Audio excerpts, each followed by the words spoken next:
Bienvenidos a Economics Data, tu podcast de finanzas.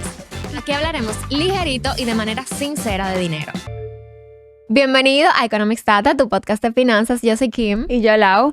Y estamos aquí, señores, debatiendo backstage sobre cómo crecemos con tanta desinformación en temas finanzas y que esa desinformación nos lleva a crecer con miedos a dar pasos. Entonces, esos miedos nos van frenando, nos van atando a uno no poder hacer cambios en su vida. Y la verdad que los cambios cuando se trata de finanzas lo son todo. Se traducen en mayor bienestar, se traducen en tu poder alcanzar diferentes metas, en tu poder crecer.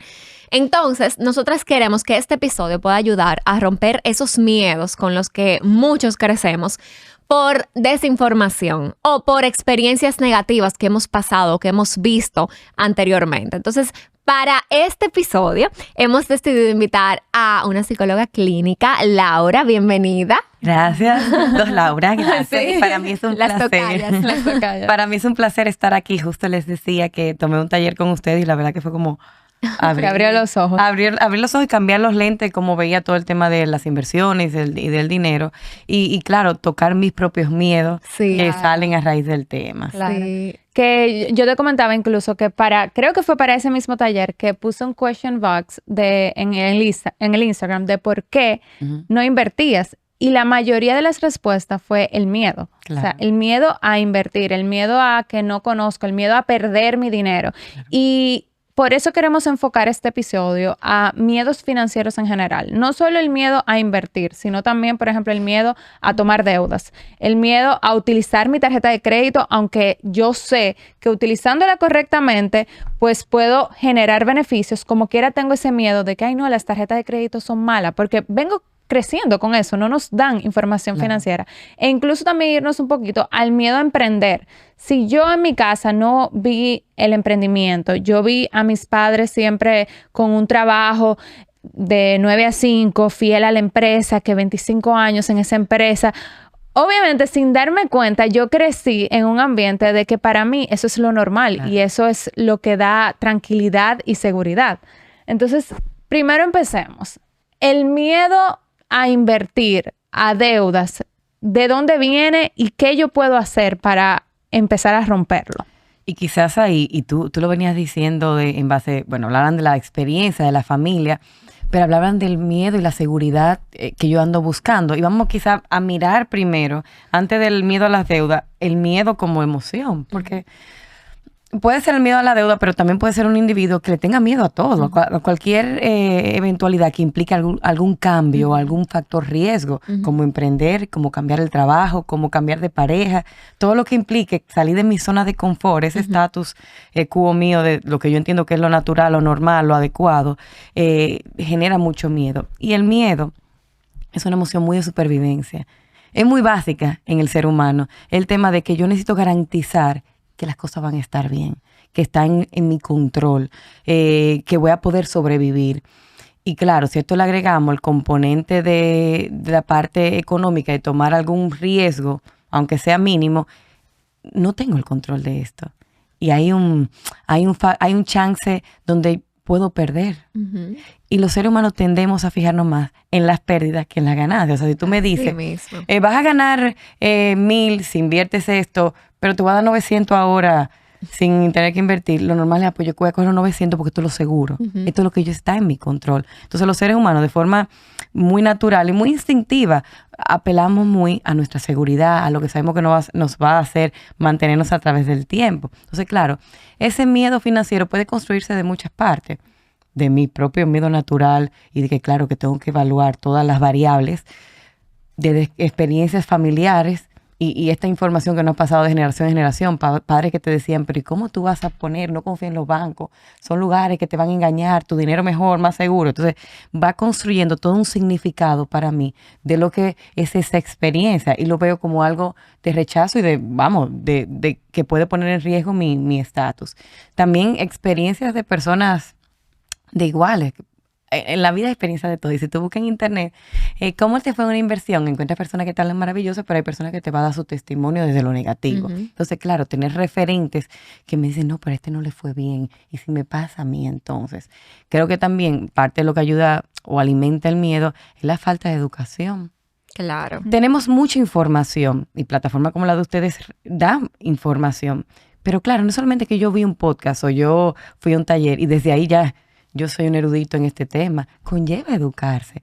Entonces, claro, tengo una información, pero una información muy amplia, donde necesito comenzar a escudriñar un poquito más y saber cuál es ese instrumento mejor para mí o que responde más a mi necesidad. Pero esa falta de conocimiento pues, genera mucho temor. Sí, hay personas tan diferentes, Laura, que hay algunos que escriben, por ejemplo, en nuestros videos motivando a las personas a invertir. Algunos escriben, pero es que todo eso está en Google. ¿Por qué ustedes tienen que pagar por un taller cuando todo eso está disponible para que ustedes aprendan? Entonces hay otros que les responden, no, pero es que todo está en Google, pero yo prefiero que ellas, que tienen años de experiencia y que además hablan sencillo, me lo expliquen. Pero hay otros que van al taller y salen del taller e inmediatamente empiezan a invertir. Como que no tienen tanto miedo, pero... Es un riesgo también. Pero hay otros que dicen, oye, yo tomé el taller, pero yo prefiero una asesoría porque yo todavía quiero como que alguien al lado de mí que me lleve a yo poder hacerlo. Yo poder adquirir la información, saber qué sí me aporta, cuáles son los riesgos, cuáles son las garantías que yo tengo detrás de esas inversiones que voy a hacer, me ayudan también a ir rompiendo el miedo. Y yo digo que obligado hay que practicarlo. O sea, obligado tú tienes que dar el paso, porque es que si tú no das el paso a practicar luego de que te educaste, luego de que adquiriste información, el miedo nunca se va a ir. Y el miedo a nivel general, si queremos desafiar y cuestionar y romper con los miedos, lo más importante es comenzar con pasos pequeños. Yo a veces a los pacientes les digo, el miedo, míralo como ese monstruo gigante que se ve muy difícil de poder, de poder enfrentar. ¿Cómo lo logro? Poniéndolo pequeñito y cosas pequeñas. Claro, yo no me voy a lanzar a la inversión más grande, pero ¿por dónde puedo empezar? Claro. Y claro, una asesoría con ustedes me brinda esa oportunidad. Y ustedes me imagino que van a hacer ese diagnóstico de mí como, ¿verdad? Como persona que quiere entrar en este mundo y saben si yo soy más conservadora, ¿no? O sea, a mí de repente decirme algo que sea muy abrupto me aterra, porque fíjense que para mí, y por eso les digo, el impacto del miedo. El miedo es una emoción que va ligada a nuestra supervivencia. O sea, la sensación interna, cuando se dispara el miedo me dice, algo está en peligro. Puedo estar en peligro y pone en peligro el que yo pueda seguir viviendo, el que pueda seguir proveyendo para mi familia. Entonces, claro, si esto que tú me propones me dispara esos miedos, yo no voy a poder actuar desde ahí de una forma asertiva, voy a actuar desde el impulso. Sí, por eso nosotros también en el taller, una pregunta que recibimos yo creo en todos los talleres es, ¿con cuál instrumento empiezo?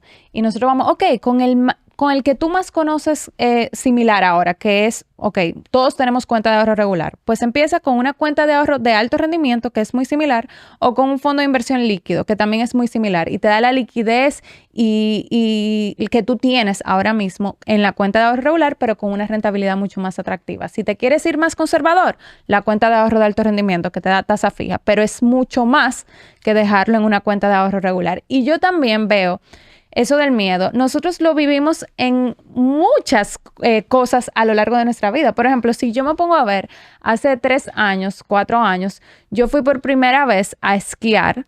Yo nunca había esquiado, o sea, te estoy hablando que yo tenía 27 años, 26 años.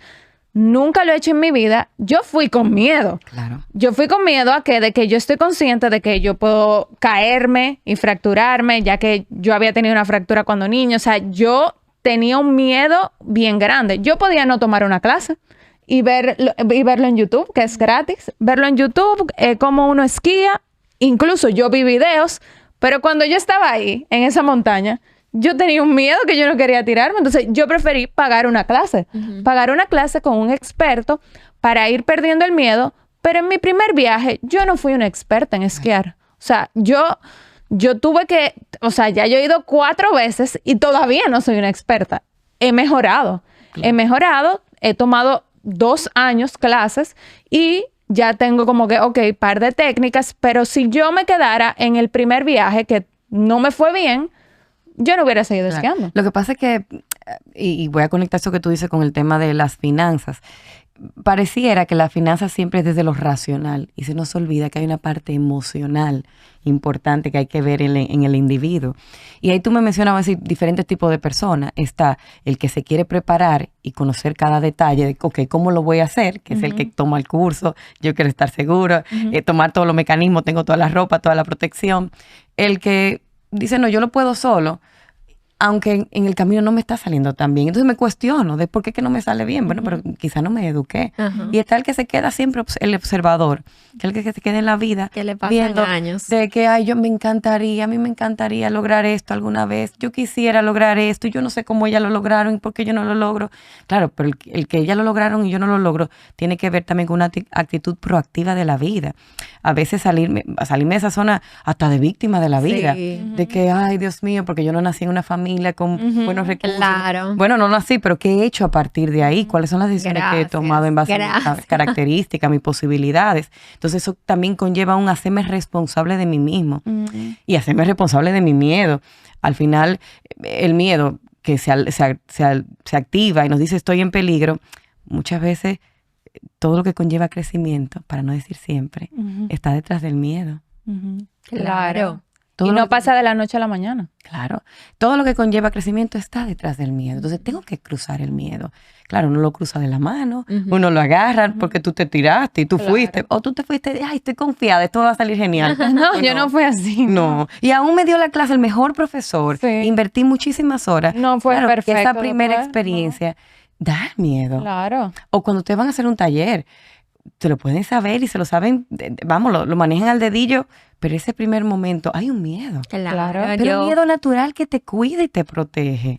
Sí, justo nosotras grabamos un episodio que entiendo que va a salir antes de este, que es de cómo empezamos, parte 2, porque ya tenemos la parte 1 publicada. Entonces, la parte 2 hablábamos de cómo antes de dar charlas, para nosotros era un miedo increíble. Como que, wow, pararnos enfrente del público, hablarle, yo me tengo que saber letra por letra porque es que si no, qué miedo. Y eso se ha ido diluyendo, ese miedo, porque nosotras enfrentamos el miedo. Claro. Y en pleno escenario era como que, wow, ¿en serio yo estoy aquí? Sí, vamos, dale. Y fíjate que eso que tú dices, tengo que saberme letra por letra, me conecta también con una idea que es importante y esa búsqueda de perfección. De perfección, sí. Que también se transfiere al tema del manejo del dinero, de que tengo que hacerlo de forma perfecta y conseguir los resultados perfectos y todo sea perfecto, vamos, y es un camino también de aprendizaje, donde sin poner en altos riesgos, porque tampoco es que, bueno, lo perdí todo, pero claro, en este proceso de aprender, es verdad que en un momento hice una inversión que no era la que me correspondía, pero desaprendí también. Sí. Exacto. Es que ahí hay un proceso de aprendizaje importante. Claro, y hay mayor crecimiento en uno darse cuenta de que, no, espérate, yo tal vez tengo que cambiar de inversión, tal vez yo tengo que cambiar de instrumento, tal vez yo necesito otra tarjeta de crédito, yo no hacer nada. Y eso nos pasó con las charlas. Las charlas no fue en la segunda, que ya lo hicimos muy bien, sino que fue, ok, en todas, yo le decía a Kim, hemos aprendido. Claro. O sea, hasta en la de la semana pasada, aprendimos algo nuevo. Y uno va mejorando con el proceso, con el tiempo. Ese miedo que nosotros tuvimos en la primera charla, ya hoy tal vez no lo sentimos, pero ¿cuántos años han pasado? ¿Cuántas charlas han pasado que nosotras de cada una cogemos, ok, esto no lo hicimos tan bien, esto lo podemos mejorar? Y claro, siempre educándonos. Y eso es lo que yo siento que también pasa con las finanzas, que la gente quiere, ok, perder el miedo de la noche a la mañana, pero eso no es así. Eso es un proceso. Eso es igual como cuando tú vas a hacer un deporte extremo nuevo. ¿Tienes miedo? No vas a ser perfecto de la noche a la mañana. No lo vas a ir mejorando con el tiempo, con la constancia. Ir educándote te va a ayudar más y va a avanzar. Porque eso que tú decías, hubo un grupo precisamente en mi viaje que se rindió. Sí. Se rindió y ya no volvió a esquiar. ¿Pero por qué? No tenían la actitud proactiva, no quisieron tomar la clase, se quedaron con el miedo. Son observadores de la vida. Exacto. Son Pero, observadores de la vida. vamos, pero eso que tú dices es importante y el conocer el miedo. Porque decirlo así nosotros y definirlo parece sencillo, como que bueno, sí, entonces tengo que desafiar. Pero yo necesito detenerme a entender y a conocer qué es este miedo que se me activa y desde dónde se me activa. Puede ser desde situaciones familiares que han ocurrido, personas que vienen de papá que han tenido, que me ha pasado, pacientes que no vienen por este tema, vienen por temas de pareja, y la pareja comienza a decir, pero es que este hombre no quiere gastar en nada, todo lo quiere guardado, no podemos darnos ni un gustico. Claro que yo no me siento con este hombre a hablar, él me dice, no, pero es que yo vengo de una familia donde mis padres lo perdieron todo, y yo entendí que yo tenía que ahorrar para no vivir esa experiencia. Entonces, claro, el miedo en él no es cualquier cosita, es que viene de toda una historia familiar, que claro que tengo que validar y que es consciente. O personas que vinieron con muchas carencias y que han ido logrando y dicen, no, pero yo no puedo darme ni un gusto, ni derrochar nada, porque tengo esta visión de que tengo unos padres, esta lealtad. Mi papá y mi mamá no tuvieron recursos. Yo no me permito a mí mismo darme el gustico de irme a esquiar, aunque tengo las condiciones, porque es que es leal a mi familia. Soy leal. O sea, poderme detener qué es lo que pasa en este miedo y cuáles son, vamos a decir, los subtextos que tiene el miedo también es importante. Porque, vuelvo y digo, a veces está la idea de como que todo es muy fácil, como que ya, yo pongo de mi parte, me tiro y ya. Pero tengo que ver si hay algo que realmente me está paralizando y desde ahí yo estoy funcionando. Porque una forma u otra va a incidir en esa toma de decisiones que yo estoy teniendo en el día a día. Y bueno, ver esa historia de familia, ver mi relación con el dinero, la definición que yo tengo del dinero y cómo veo el dinero. Al final leía algo de que una inversión es sacrificar ese dinero del presente con la esperanza de que el futuro va a estar mejor. Pero me quedaba pensando, fíjate la palabra, la esperanza de que el futuro conlleva esa mirada positiva. O sea, yo me tiré, pero yo confiaba en que las cosas iban a estar bien. Aunque había cierto miedo, pero sabía y confiaba en que yo tenía todos los recursos. Hay personas que les cuesta mucho conectar con esa mirada de lo positivo, de que las cosas buenas van a venir. Siempre ven los escenarios catastróficos por características de su personalidad, por trastorno. Ven lo catastrófico, lo peor. Siempre va a venir lo peor, porque si voy a invertir en esto, y si quiebra el banco, y si cae en crisis, y si vuelve una pandemia, es como que veo todos los escenarios terribles que pueden ocurrir, y eso paraliza. Así es. Y cómo alguien puede como que ir dando pasos, aunque tal vez todavía no haya tenido ninguna terapia. O sea, imagínate a algún oyente que nos está escuchando que nunca haya ido a terapia, pero sabe, porque está escuchando esto y sabe que ha tenido miedo y que tiene miedos en dar pasos financieros. Entonces, ¿cómo puede ir haciendo como que una introspección de que, ok, ¿qué fue lo que pasó para que yo esté así? O sea, ¿cuáles son esos pasos que pueden ir llevando primero en casa antes de pasar a terapia? Claro. Mira, vámonos por varias partes. Yo creo que número 1 es tomarse el tiempo de estar consigo mismo y hacerse preguntas importantes. ¿Cómo yo me siento a la hora que tengo que pensar en gastar dinero, invertir dinero? ¿Cómo me siento? Y cómo no solamente el sentimiento, que a veces no lo sé identificar, hasta cómo se siente mi cuerpo. Hay gente que te habla de cualquier cosa y de una vez un dolor en el pecho, me duele la barriga, que aunque no sé identificar la emoción, sé identificar la reacción que tiene mi cuerpo. Entonces, ver cómo me siento al respecto, darme el tiempo de identificar, y a mí y siempre invito al journaling, el tema de la escritura, porque la escritura es una manera de poner en orden muchos de estos pensamientos que están dando vueltas sobre la cabeza. Entonces, comienzo a escribir cómo fue la historia de mi familia con el dinero, qué me enseñaron sobre el dinero, qué me enseñaron del cambio, qué me enseñaron de los riesgos, porque quizás esto no ni siquiera tiene que ver con el dinero, simplemente que a mí me enseñaron que en la vida no se puede tomar riesgo, que hay que sentirse seguro todo el tiempo. Lo que pasa es que eso tiene un costo muy grande porque la vida es todo menos segura todo el tiempo. Entonces, hacer ese proceso de introspección conmigo mismo, de mirarme, hacerme preguntas importantes. Y aquí vamos a partir de algo claro. Yo no puedo conseguir nada de evolución como ser humano sin mirarme a mí primero. Entonces, es muy chulo si comienzo a educarme, pero para afuera y no hacia adentro, y hacia mirarme y comprender cómo yo funciono como ser humano, porque lo que le funciona a ustedes no es necesariamente el referente para mí, y es la historia que yo tengo. Entonces, ver cómo fue la historia de mi familia, cómo ha sido mi historia, cuáles han sido las situaciones que me han ocurrido y que me han marcado, porque también es importante. Me marcó que mi primer trabajo gané un dinero y me volví loco ese año, hice tal y tal cosa y me di cuenta que fracasé, y desde ahí se creó ese referente para mí de que tengo que ser muy cauteloso. Pasé por un divorcio y vi lo que significó para mí. A partir de ahí, entonces he sido muy, muy miedosa en cómo voy a invertir, o cambió mi estatus, estaba casada y tenía una buena posición económica y de repente me vi restringida económicamente. Entonces, desde ahí, ¿cómo estoy funcionando? Igual, yo creo que el poder dar pasos para educarme financieramente es importante. Yo ni siquiera diría, comiencen a accionar, no, comienza a educarte. Porque a una persona que tiene mucho miedo, comenzar a volver ese miedo más pequeñito, lo acerca a irlo cruzando y volver a hacerlo más pequeño y tener información al respecto. Es que yo me pueda sentar con ustedes y decirle, mira, esto es lo que me pasa, y que ustedes me ayuden a entenderlo desde una forma respetuosa, sabiendo que ustedes están viendo todos mis disparadores, de que esto para mí es terrible y lo que ustedes me están diciendo es algo que ni sé cómo lo voy a afrontar, pero cómo me van llevando poco a poco. El tema de buscar asesoría o de alguien más experto en un tema que yo, es que yo creo que eso es para la vida. A ver, si tú buscas en Google que cómo se cura una llaga en un dedo, aparece muchas respuestas y te dicen ponte una pomada, de cómo sin medicina, en Pinterest tú te pones algo y ya funciona. Un remedio. Claro, un remedio. Bueno, puede ser que sí, la verdad, puede ser.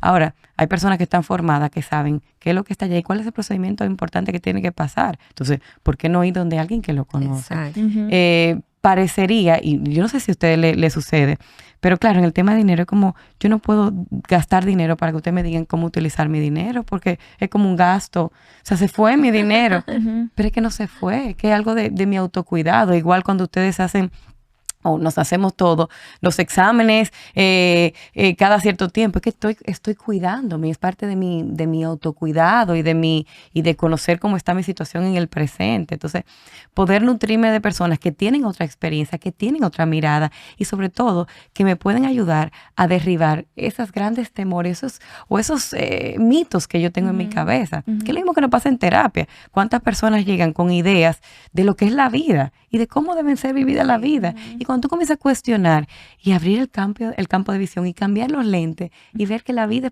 es posible verla desde otro lugar, que yo no tengo que ser un observador de la vida, que yo puedo también vivir la vida desde un lugar que vaya en paz conmigo, que no me sienta todo el tiempo en que esto es vida o muerte, sino poco a poco y sintiéndome más segura, pero no siendo pasiva respecto a mi propia vida, porque al final la experiencia es, yo soy ese que me quedo mirando, me quedo viendo cómo todo el mundo disfruta, cómo la gente crece económicamente, como aquel compró el carro de su sueño, que a mí me hubiese gustado tener, pero yo no lo hago, porque es que yo no sé si a mí me va a salir Y te bien. pasa la vida. Y así me pasa la vida. No, hay gente que te dice, yo no voy a... Yo tenía una amiga que decía que iba a comprar una casa, pero es que no, tengo que tener todo ahorrado para poder comprarla, porque es que yo no puedo tener un préstamo. O yo no puedo... Ahí viene el miedo a las deudas. Y otra, que ese es otro caso, que tenía una que todo lo manejaba el esposo. Ella no tenía absolutamente nada. Ella no tenía ni un courier. Y ella decía, pero eso es gratis.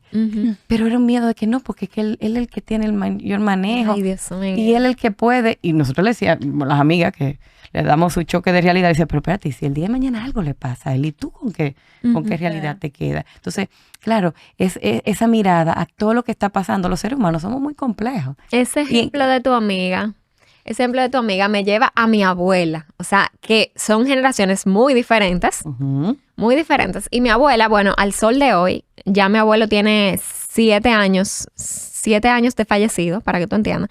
Mi abuela nunca aprendió a manejar. Mi abuela nunca tuvo cuenta sola. Mi abuela nunca tuvo inversiones sola. Todo sí él lo ponía como que con nombre de ella también, o sea, mitad y mitad. Pero ella tampoco sabía, ella firmaba un documento y ya. O sea, ella no sabe bien ni lo que él conformó, ni mi sabe abuela ni eso. utilizar O sea, absolutamente nada. Y cuando mi abuelo falleció, solo estaba a nombre todo de él. Entonces, eso fue un problemón. Claro. O sea, ni Lo que pasa es que ahí toca la mirada de una generación distinta, donde todas las uniones y todos los acuerdos eran muy en base al compromiso y a la palabra. O sea, tu abuela se unió a tu abuelo y ella confiaba en que tu abuelo plenamente iba a hacer esto y que mi abuelo tenía la cosa a su nombre, pero esto es una palabra, esa es la palabra y la palabra tiene mucho valor. Ya hoy en día vemos que las cosas son distintas. Sí, pero mira que aún así hay personas que... y muchísimas. O sea, vamos, me toca acompañar, porque acompaño muchas parejas y se ve mucho más en las mujeres. Claro, hay que decir. de que no tienen, vamos, una vida independiente a nivel económico. Yo he tenido mujeres que me dicen, yo tengo que pedirle a mi pareja para ir al salón, entonces me limito de si voy o no voy porque me da pena tener que pedirlo, porque él me da lo de los niños. Y claro, tendemos a pensar, ay, que esto es una cultura de que este hombre es un machista. Puede ser, ¿eh? Pero también tengo que ver cómo se da esta dinámica y cómo esta mujer se da el permiso de decir, pero yo quiero manejar una cuenta yo. Sí. Porque a veces es una cuestión de que ni siquiera yo me permito porque no es mi ni siquiera referente. quiero, porque, como tú dices, no fue lo que vi. No, mi referente. Y pensar en romper con los referentes da miedo. Sí. O sea, tu abuela no tiene esa experiencia y para tu mamá hacerlo distinto, cruzó un umbral. Y para tú como nieta hacerlo diferente, también es un umbral. Cruzar lejos y probablemente hasta tu abuela en ocasiones puede verte y choca. ¿Sí? ¿Cómo tú haces eso? Y eso no te nombre de tu esposo y una inversión tuya. Exacto. Y tú trabajas. Claro. Que Hasta inclusive puede verse como una deslealtad. Una deslealtad. Y tú haces eso y tú te vas de viaje con tu amiga. Ay, y sin tu esposo. Mi abuela, sí. cuando me ve que no vengo con mi esposo, de una vez me sienta. Claro. ¿Qué tú haces viniendo sola? está Y yo, pasando? abuela, vine a trabajar. ¿Cómo a trabajar? Y Marcos, y yo, en Miami porque está trabajando también. O sea, viajar sola para mi abuela y Sí. esa generación es como que... sí.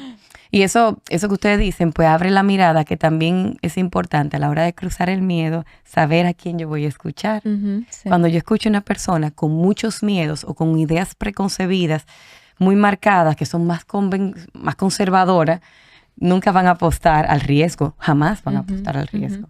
Sí, yo veo también en dinámicas de pareja, en las asesorías, por ejemplo, veo como usualmente hay uno que es muy abierto, muy agresivo. Sí, ven, vamos a hacer esto, vamos a hacer lo otro, vamos a sacar un dinero para poder comprar tal cosa. Y usualmente la otra parte de la pareja es, no, espérate, no, es que hay mucho riesgo ahí, espérate, que vamos a perder el dinero, que tenemos mucho tiempo trabajando para esto. Entonces vemos como las dos visiones, aún así, aunque son visiones totalmente opuestas, están casados. Sí, sí. Entonces eventualmente los dos tienen que llegar a un punto medio, o sea, tienen que llegar a un punto en conjunto donde la visión se una, Lo que pasa porque es que, si no van a haber problemas. claro, es que el tema del manejo financiero es una conversación que debe surgir desde el noviazgo. Ujú. Sí. Pero no se tiene en la mayoría de los casos. Es como que se va dando, yo no sé cuánto tú ganas, yo tampoco sé, nos casamos y es como bueno.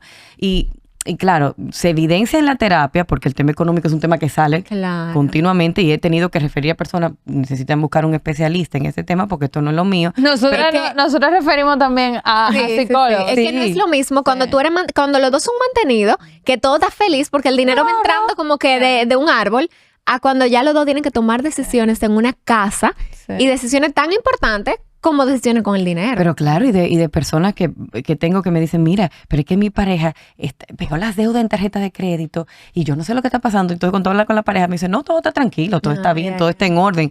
Y tú dices, aquí hay algo que no está ocurriendo, pero no tiene que ver con la transparencia conmigo como terapeuta, tiene que ver con la transparencia entre ellos como pareja. Sí. Pero el tema de la economía es algo, de la finanza, es algo que necesita hablarse en el noviazgo. Sí. Con preguntas importantes. Sí. Hasta el tema del riesgo y de las inversiones. ¿Qué es lo que tú piensas? ¿Qué tú piensas de invertir? ¿Cómo tú lo Tus ves? metas, tus ¿Cuáles deudas. son tus metas? ¿Cuáles son tus deudas? ¿Cómo tú nos ves creciendo? ¿A qué tú aspiras?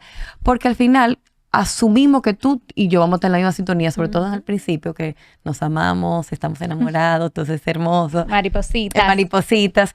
Pero sabemos que esas maripositas se van a colocar en un lugar en algún momento, que no es que deje de amarte, pero ya ese enamoramiento con esa idealización de que todo está perfecto va mermando y comienzan a verse los otros colores. Sí. Y claro, cuando tú y yo no estamos en sintonía, genera mucha inseguridad. Y imagino que ustedes saben de esto, y lo han visto mucho, muchas parejas se manejan como dos islas aparte, que nadie Sí. sabe nada. Sí. Y es como que, bueno, yo estoy en lo mío, tú estás en lo tuyo. A veces le digo, pero Que ven tienen acá. cuentas escondidas, que la mujer no puede Sobre saber cuánto todo- él gana. Sobre todo la generación baby boomer, que son nuestros padres. Sí. Sobre todo en esa generación, Sí. eso está muy marcado. Entonces, obviamente nosotros los millennials somos hijos de esas personas. Claro. Entonces, o sea, todavía llevamos parte de eso en nosotros. Claro, no, y de personas, me pasa que con muchos novios que están cerca del matrimonio, que yo les hago preguntas como que, bueno, ¿y tienen una cuenta en común ya? Porque eso es parte. Cuando tú te vas a casa dicen, no. ¿Cómo que se va dando? Tú estás viendo, y sin yo meterme siendo experta en la finanza, tú vas viendo cómo se están manejando. Y ahí hasta miedos que hay en torno al matrimonio. Claro. De sí, yo tengo que tener algo aparte y un clavito por si acaso este matrimonio explota. Empezando, antes de dar el sí, ya tú estás pensando en cuándo se va a acabar. Claro, no, yo tengo que tener mi clavo y te lo dicen. Y las madres de otra generación dicen, mi hija, porque bueno, mira la experiencia de esta mamá. Muchas de estas madres que hicieron sin tener esa cuenta de ahorro propia, dependiendo de esa figura masculina, que ven todo lo que es, todo lo que conllevó y todos los sacrificios que tuvo que hacer por tener este estatus de vida, y te dice, bueno, mi hija, entonces cuando tú te cases, tú tienes tu clavito al lado, por si acaso cualquier cosa ocurre, ese hombre no te está controlando. Vamos, ella te está hablando de su dolor, de su vivencia, de sus propios miedos, pero ese miedo no tiene que ser tuyo. No, claro, tú vas a ser sabia y tú tienes que ser, es verdad, pero esto no es una cuestión por si acaso él me deja, esto es una cuestión de también yo ser independiente, de yo tener un historial, de yo poder tener la posibilidad de tener mis propias aspiraciones, mis sueños, de yo ser una persona con validez en el mundo financiero. Metas individuales Claro. también. O sea, nosotros decimos, tú tienes que tener metas individuales y metas en pareja. O sea, tienes que tener esa comunicación de verlo en conjunto, pero tú también debes formularte tus metas individuales. Incluso nosotros tuvimos una asesorada que ella se divorció y ella no podía ver los números. O sea, ella no podía ver sus números. E incluso el esposo Sus estados de cuenta, no podía entrar a Exacto. verlos. El esposo era el que manejaba todo y ella no podía ver su estado de cuenta, sino eso le daba ansiedad y como se divorció, una amiga lo hacía por ella. O sea, ahí, por ejemplo, nosotros dijimos, no, tú que tú aparte de esta emocional. exacto, aparte de esta asesoría financiera que te estamos dando, tú también necesitas trabajar esas emociones porque hay que sanar muchas cosas ahí. Claro. No, sabes que tú dices eso, y, vamos, yo soy divorciada y yo conecto con el momento que yo me iba a divorciar, donde mi esposo en ese momento era el mayor proveedor, lo que yo ganaba no representaba nada en la casa. Yo recuerdo el miedo que para mí era de, ¿y cómo yo voy a sobrevivir? O sea, vuelvo y te digo, ¿cómo voy a lograrlo? O sea, tengo una hija, ¿cómo yo voy a vivir? Yo no voy a tener dónde comer. Yo veía todo catastrófico. Claro, en mi personalidad hay un estilo natural que conecto siempre con la esperanza. Esto me sale muy. Y es algo que yo he alimentado, he practicado, practico la gratitud y practico el mirar la vida desde la esperanza. Y yo lo voy a lograr. O sea, yo tengo un cerebro, yo tengo... Pero incluso te dio miedo. Pero claro, pero que da miedo. Claro, porque tú eres humana. Y esos primeros estados de cuenta que tú decías, ¿y cómo es que lo voy a lograr? Y cuando yo lo veo aterrizado hacia mí, por eso le decía, no podemos generalizar el miedo y mirarlo en amplio de que para todo el mundo es igual, porque la experiencia mía es diferente. Y en ese momento era un miedo en particular. En este tengo otros miedos. Claro, la sensación o la información que me da el miedo, al final sí es lo mismo. Es siempre el protegerme. Hay un peligro, algo pone en riesgo mi supervivencia, mi garantía, mi seguridad.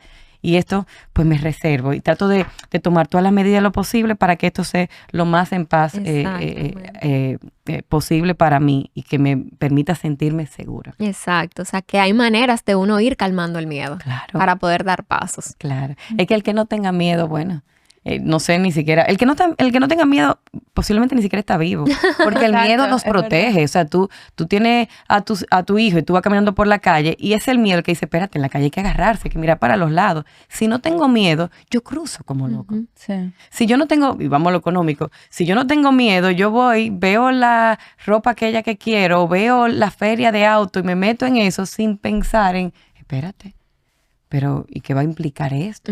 ¿Y de dónde yo voy a sacar este dinero? Porque esa pregunta es importante. Sí. O el miedo a emprender. Claro. Luego que tú tienes responsabilidades financieras y que, o sea, dejar ese salario seguro. Claro.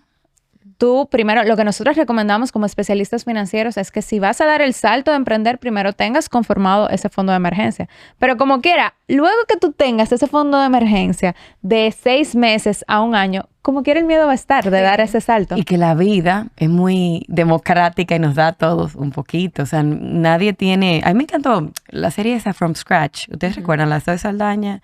¿No la vieron? No. Yo no la vi. Bueno, la serie, lo que es interesante y por lo que conecto es porque como cada episodio hay algo que va pasando y se ve como muy dramático, pero digo, pero la vida es así. O sea, puedo decir que he tenido una buena vida y le doy gracias a Dios, que he tenido, vamos, muchas cosas positivas, pero hay cosas que van pasando. Yo no contaba que mi papá iba a morir cuando yo tuviera 23 años. Y eso es algo que yo tenía que tomar, que estaba ahí y que cambia muchas realidades en mi vida. Entonces yo puedo decir que cuando ya yo me iba a casar, yo no tenía un papá y una mamá, lo cual también implica en el nivel financiero cómo está ese aporte. Hay situaciones que ocurren. Yo venía manejando y de repente se me trayó un hombre atrás en el carro. Eso yo no lo contaba. Y eso conlleva gasto y conlleva tiempo. O sea, la vida van ocurriendo cosas y es cierto que necesito tener ese fondo de emergencia y aún ese fondo de emergencia hay cosas que van a ocurrir que se salen de ahí. Pero es que el miedo a vivir nos limita. Sí. O sea, el miedo a vivir nos quita la posibilidad de disfrutar lo bueno que tiene la vida también. Entonces, si vivo desde el miedo, me protejo de lo malo que puede ocurrir, pero me protejo de lo bueno también. Y saber que ese miedo va a estar, pero yo tengo que controlarlo y tengo que superarlo. Porque si no voy a ser observador de la vida. Como El miedo va a estar. La cosa es conocerlo, es abrazarlo, tomarlo de la mano y aprender a hacer cosas con él.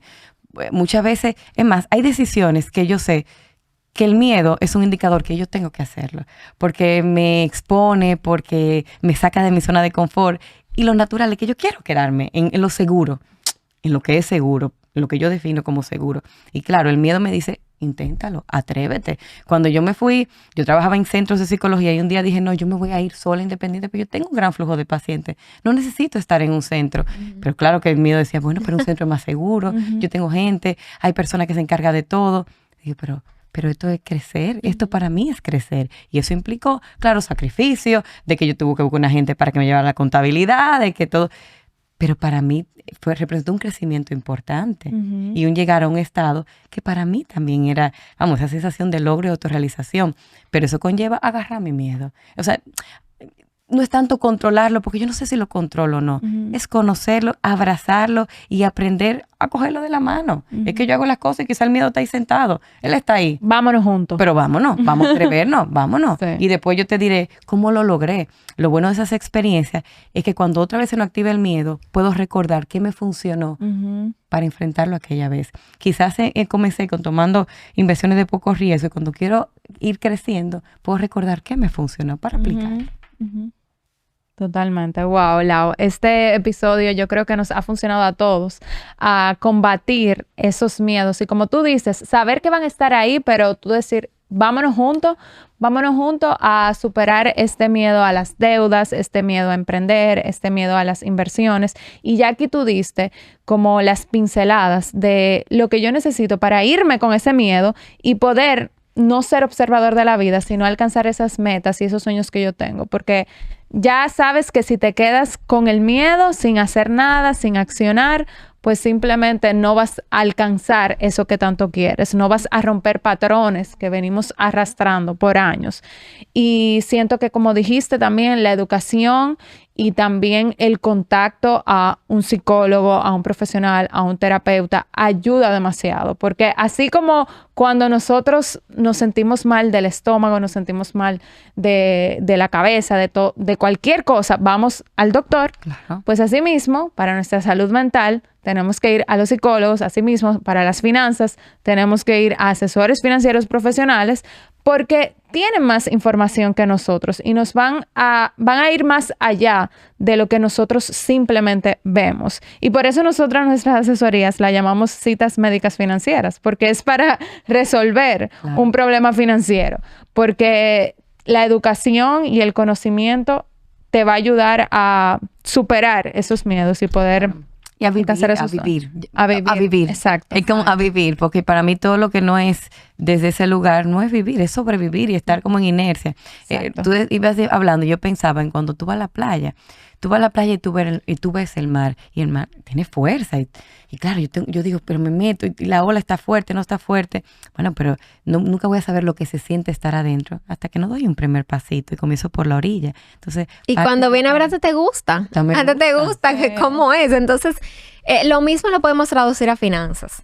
O sea, hay muchos miedos, lo sabemos. O sea, eso está más que claro. Pero tenemos que enfrentarlo. Claro. O sea, lamentablemente hay que hacerlo, porque es que si no, te van a pasar los meses, te van a pasar los años y tú vas a estar en el mismo lugar con el miedo al lado. Y el miedo hasta se va haciendo más grande cuando tú no lo enfrentas. Y te vas a quedar paralizado. te ata. O sea, el miedo te va atando y te va atrasando. O sea, no es ni siquiera que te deje en el mismo lugar, es que te va atrasando. Claro. Te va llevando con él atrás. El miedo activa mucho el flight, fight or freeze. Entonces, o me paraliza y no hago nada, o huyo y cualquier situación que represente el miedo o emprender, no huyo a esa idea. O comienzo ahí desde un lugar muy reactivo que no es tampoco saludable, que tengo miedo, me lanzo, hago algo para enfrentar, pero no desde pensar lo que va acorde a mí, a mi necesidad. Sí, ya cerrando, cierro con esta historia. Tengo un amigo que él creció con una familia que él lo dice así: óyeme, mi familia creció con muchas limitaciones. O sea, yo ni siquiera podía decir que yo quería darme un gusto de comida porque no me lo aceptaban, porque no había dinero para eso. Entonces yo crecí viendo tantas limitaciones en mi casa que ahora, o sea, el sol de hoy, que él es director de una gran institución, él gana mucho dinero. Él ni siquiera ha podido, ni siquiera ni invertirla ahora. O sea, él ni siquiera tiene una inversión todavía. Ni siquiera tiene tarjetas de crédito diferenciadoras. Porque él ha crecido como que con tanto miedo que él lo que quiere es su seguridad, de tener el dinero a la vista, cerca de él, porque él creció con eso, con esa falta de ese dinero. Y es una lealtad también. O sea, hay un miedo y hay una lealtad. Porque, vamos, me une las carencias, me une desde ahí, estoy unido. Y también pienso que está el miedo, pero está la idea de que si rompo con esto, darme permisos que ellos no tuvieron o darme lujo que ellos no tuvieron. Wow. Y de cierta forma emocionalmente sigo siendo leal a ellos y a sus dificultades. Y entonces lo que pasa es que es paradójico y a nivel terapéutico tú dices, entonces tú estás viviendo como desde la mentalidad de pobre, para así decirlo, desde que no tengo nada, De escasez. cuando tengo de escasez, cuando al final tengo muchísimas posibilidades. O sea, tú te estás limitando de vivir. Tú te imaginas la cantidad de personas que recibo que vienen de muy buena familia y sienten culpa por esto. Vengo de familia con muy buenos recursos y siento culpa. Y no me de hecho, permito. los terceros también te hacen sentir culpable. Ah, no, porque tú eres una popi. Porque es que tú tienes dinero. Porque es que tú eres hijo de mami y papi. Sí, y lo digo ¿Pero por eso qué? porque tanto el que tuvo el referente de una papá y una mamá que no tenían el dinero como el que tuvo con mucho, ambos pueden tener dificultad. Uno, porque no me atrevo a desafiar esto porque de cierta forma desde la escasez sigo siendo leal a mi familia. Y otro, porque me siento culpable porque estos tuvieron tanto, me dieron tanto, entonces yo no me atrevo a hacer con esto. Y también vivo desde el miedo. Así es. Bueno, Laura, muchas gracias. ¿Dónde podemos encontrarte antes de cerrar el episodio? Bueno, me pueden seguir en Instagram, Laura R. Pichardo. Ah, Y ahí excelente. cualquier información está. Hace muchísimos buenos posts, o sea, me encantan qué tus buena. posts de análisis, o sea, que vayan a seguirla y estoy segura que este episodio fue demasiado provecho para todos. Si tienes miedo o conoces a alguien que tiene miedo, no solo a invertir, porque aquí hablamos del miedo en general, hablamos Así hasta el mismo. miedo a algunos deportes. O sea que compártelo, no te quedes solo con este episodio y nos vemos en la próxima. Adiós. Chao.